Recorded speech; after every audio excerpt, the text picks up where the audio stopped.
Been here before? Mm-mm. You never get away. David works all the time. His patients are all rich old bags who harass him mercilessly around the clock.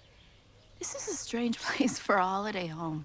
It's like they're living out some kind of fantasy, I guess. I like it here.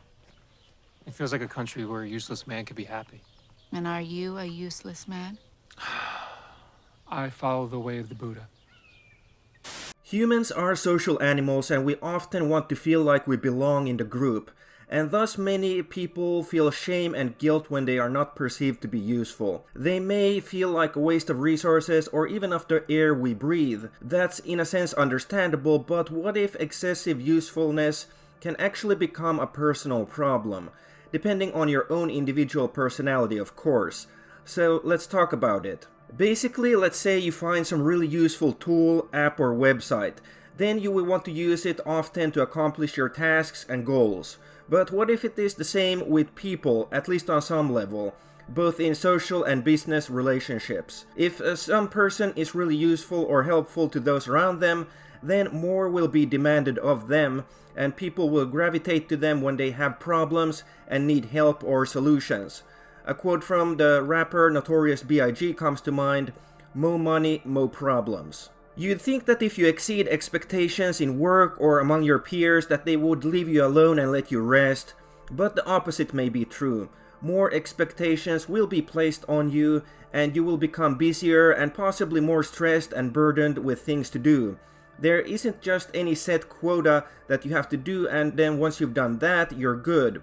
The height of the ceiling itself increases and you get pushed to other limits such as your sanity or physical endurance. Because life isn't about being content or happy, it's about survival and reproduction, which in our current modern human society often requires more and more work. Many so-called useless people, on the other hand, have very low expectations as to what they should do in life. Sure, they might not be perceived to be valuable or respected members of society either, and some of them might actually be shamed or be made to feel like outsiders for not being useful. That said, at least these so-called losers are more likely to be left alone and at peace, unless they are unfortunate enough to become targets of bullying or something like that. Whether being left alone is good or bad actually depends on the individual, their personality and attitude.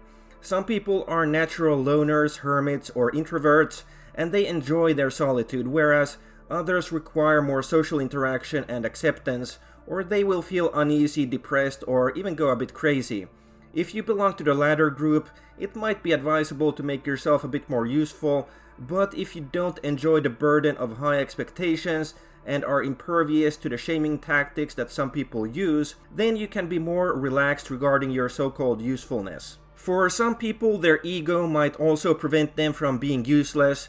In that case, one possible workaround could be to actually be useful for a while, or do so occasionally, to prove to yourself that you are capable if needed, and then tone it down if you don't want people to constantly bother you with expectations. Being popular and in demand is in some ways its own kind of burden.